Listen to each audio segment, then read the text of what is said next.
Dresden Street, 1908, by Ernst Ludwig Kirchner. This work, measuring about 4'11" by 6'7" is a great example of how Kirchner and the members of the Bridge approached works of art.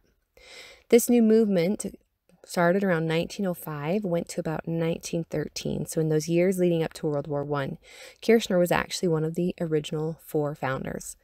The movement was centered in Dresden, which at this point in history was heavily industrial, much more so than other places in Europe. It was a leading industrial power, along with the nation of Germany itself. The members of the Bridge found themselves feeling very strongly against industrialization, against materialism. They felt like modern city life and urbanization had led to alienation and to loneliness and to all sorts of negative kinds of impacts. So what they wanted to do is they wanted to draw attention to that in their works so that they could inspire people to change it, to do something about it. The Bridge itself as a movement is really influenced by Nietzsche, feeling that humans have the potential to bridge into more perfect beings in the future. So it's a utopian movement. They want to improve the world through their art.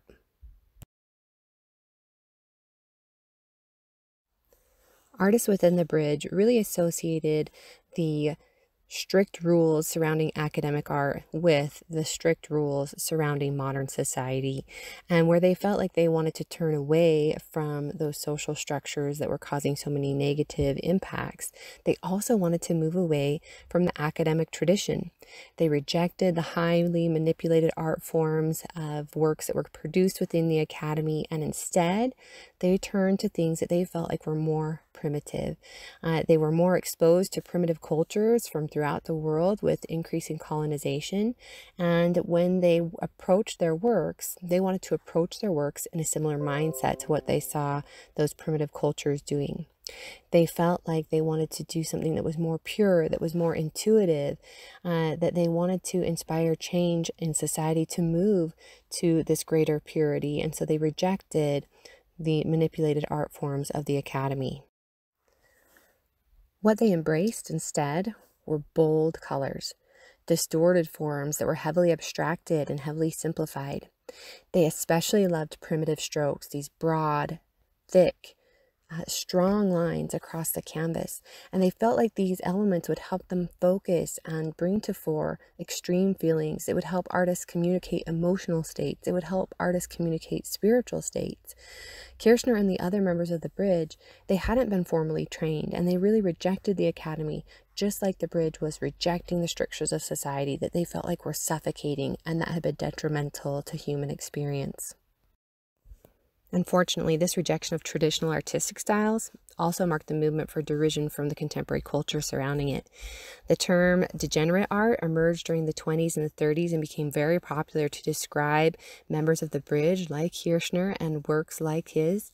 And it only picked up pace, and in the 1930s this is going to culminate with a show by the Nazis called the Degenerate Art Show. These artists were really shunned, and in this show, which was in 1937, there were over 650 confiscated works shown.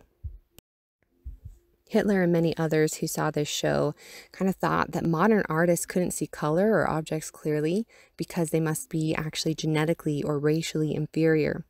Hitler had very traditional taste in his art, and this art simply didn't fill the bill.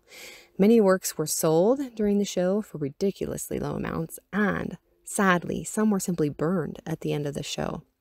After seeing his works feature so prominently in the show, Kirchner ends up killing himself in the next year because he felt so alienated from society. Regrettably, Kirchner never got to hear the praise that we often hear today regarding this work. These zombie-like figures with their claw-like fingers and their soulless black pit eyes, they are threatening. The arbitrary colors are clashing, and this young girl standing in the path of the oncoming trolley is, to me, one of the most disturbing figures in the art of the age. The broad strokes used to create her face, they look like a terrible chemical weapon has melted her skin away. Her power stance is hostile, it's aggressive. She holds her doll as though it's a weapon ready for attack. The whole scene, it is terrible, it is menacing, it is chaotic, But that is what makes it so powerful. That's what helps us to realize the destructive costs that can come with modern urban living. That's what makes us want to create for ourselves something better.